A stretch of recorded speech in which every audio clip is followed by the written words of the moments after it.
Les nouvelles, une présentation d'Accès Toyota de Rouyn-Noranda. C'est le concessionnaire avec la gamme de véhicules la plus diversifiée sur le marché, en plus d'être le leader des modèles hybrides dans la région.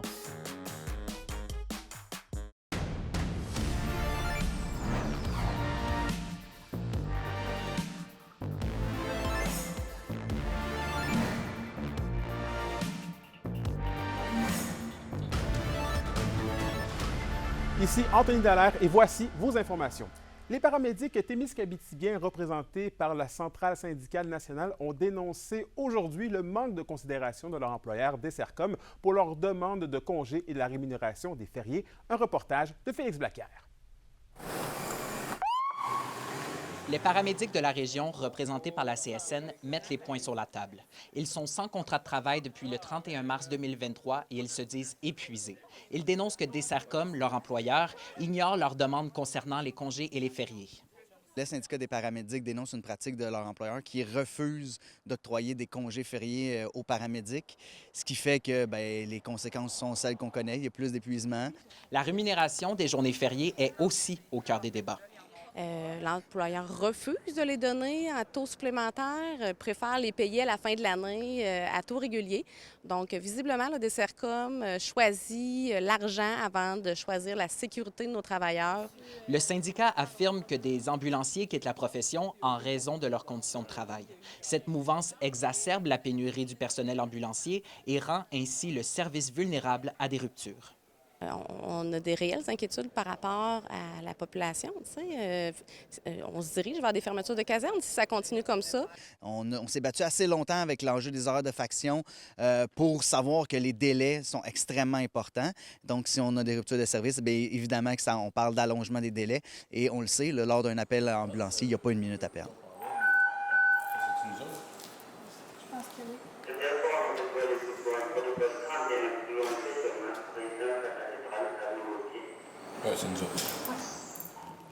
Pendant que les négociations s'étirent avec Dessercom, le syndicat rappelle que c'est la qualité de vie des paramédics qui en paie le prix.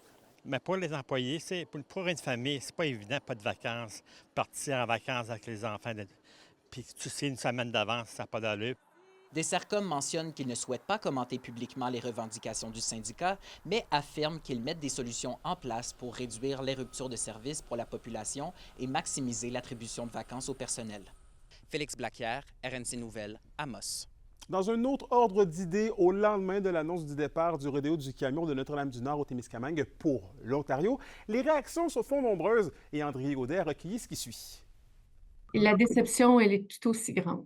La surprise est totale. 24 heures après que les organisateurs du rodéo du camion aient confirmé que l'événement se déplace à plus de 200 km de Notre-Dame-du-Nord, soit à Mattawa, en Ontario. On vient de se priver d'une activité touristique importante, d'une activité mobilisatrice aussi. Ça a pris naissance à Notre-Dame-du-Nord avec l'industrie du camionnage bien installée, bien implantée à Notre-Dame-du-Nord. C'était un événement phare de l'été au Témiscamingue. Le comité organisateur évoquait que les coûts trop importants pour procéder à la réfection du site à Notre-Dame-du-Nord ont penché dans la balance. Aucun projet concret nous ont été présentés. Okay, ni à moi, au ministère, pour dire avoir une piste de travailler. Donc, c'est pour ça qu'hier, quand on a vu l'annonce qui a été faite, tout comme tout le monde, là, j'ai été surpris, puis même du côté du ministère. L'apport touristique de l'événement était important, selon Tourisme Abitibi-Témiscamingue. Il y avait autour de 10 millions de dollars en retombées économiques, ce qui avait été donné là, aux organismes du Témiscamingue. C'était autour de 7 millions de dollars là, depuis le début du rodéo. Ça fait quand même plusieurs années, mais c'est quand même pas des sommes négligeables. L'espoir de voir émerger un nouvel événement permettant de combler le vide laissé par le rodéo du camion est bien présent chez le député Daniel Bernard et la préfète Claire Bolduc. On peut peut-être, les gens du milieu, travailler sur la mise en place d'un nouveau festival pour prendre la relève et peut-être avoir des retombées similaires. Mais je suis convaincu que les gens du Témis sont très innovateurs puis qu'il va y avoir des choses qui vont émerger de cette situation-là. Invité à réagir à la nouvelle, le maire de Notre-Dame-du-Nord, Nico Gervais, n'a pas voulu émettre de commentaires, se limitant à préciser que la municipalité en est à étudier les aspects légaux du départ de l'événement. André Audet, RNC Nouvelles. Dans un autre ordre d'idées, la Fédération québécoise de chasse et pêche du Québec lance la 9e saison de Chasseurs généreux. Le but de recueillir 10 000 livres de viande de gibier afin de les redonner aux banques alimentaires. Un résumé d'Alexis Dumont.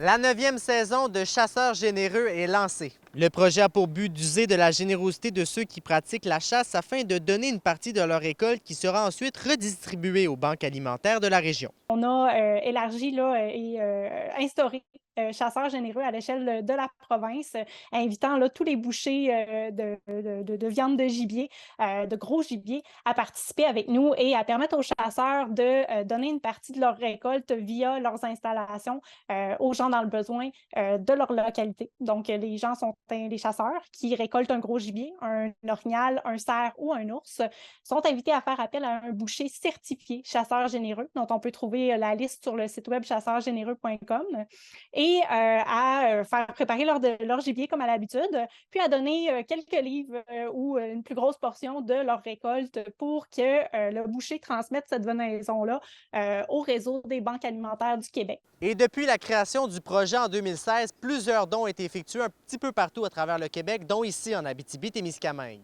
L'an dernier, on parle de 9 250 livres de gibier récoltés à travers la province et la coordonnatrice du programme invite les Abitibiens à continuer de donner. Depuis 2016, en Abitibi-Témiscamingue, il y a eu plus de 680 livres de viande qui ont été donnés et redistribués.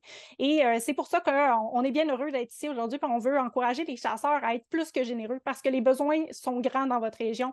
Puis vous avez un territoire où la chasse au gros gibier, elle est tellement appréciée, elle est tellement pratiquée par beaucoup de gens. Vous avez la capacité de partager, d'aider votre prochain et de partager votre récolte pour faire une différence. Et après une grande année de récolte l'an dernier, l'objectif de Chasseurs généreux sera cette année d'atteindre 10 000 livres de gibier d'ici la fin de la saison, saison qui prendra fin au début de l'hiver.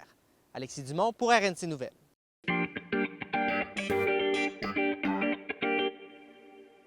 Finissants du programme d'art visuel au cégep de l'Abitibi-Témiscamingue sont en pleine création d'une murale sur la rue Monseigneur-Tessier-Est. C'est la 4e année de ce projet de murale faite par des étudiants du cégep.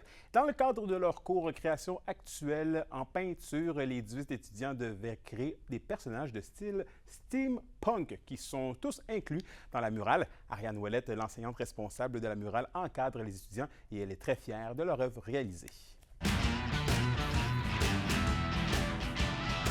Et finalement, au sport, c'est ce soir que nos équipes de la LHJMQ disputent leur dernier match préparatoire. Pour l'occasion, les Foreurs et les Huskies s'affrontent dans un traditionnel duel de la 117. L'affrontement aura lieu à 19h du côté de l'Arena Glencorn. Ce sera d'ailleurs l'inauguration de la nouvelle configuration de la patinoire des Huskies. D'importantes rénovations ont eu lieu cet été afin de rénover les bancs de la patinoire et de réaménager les bancs des joueurs.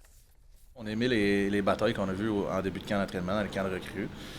Puis par la suite, avec l'entrée en scène des vétérans, on a vu les joueurs européens, leur adaptation, comment ils se débrouillent. Puis je pense que c'est agréablement surpris de nos 2 Européens. Puis je pense que nos partisans vont vraiment apprécier voir un gars comme Steiner progresser. Il va jouer ici pour les 3 prochaines saisons. Puis par la suite, de voir un gars comme Bill Zonon son année, de voir les Beauchemin, les Verdon, les Rousseau, à quel point ils peuvent prendre un step puis de mener cette équipe-là. Puis ça a été ça le message, c'est rendu leur équipe. Et à la météo de l'Abitibi-Témiscamingue pour ce soir et cette nuit, eh bien, on se dit au revoir sur du beau temps puisque ce sera dégagé en Abitibi. Il y aura quelques nuages au Témiscamingue avec des nappes de brouillard. Il fera un maximum de 11 degrés et de 13 degrés Celsius. Et pour samedi, ce sera du soleil sur tous les secteurs avec des nappes de brouillard qui se dissiperaient dès le matin. Il fera un maximum de 27 degrés Celsius. Et pour dimanche, ce sera la même tendance ensoleillée dans la région avec un maximum de 28 degrés Celsius. Et voilà, c'était encore une fois vos informations régionales. Merci encore une fois d'avoir été des nôtres. Nous, on se dit à lundi pour la suite des choses. D'ici là, prenez soin de vous.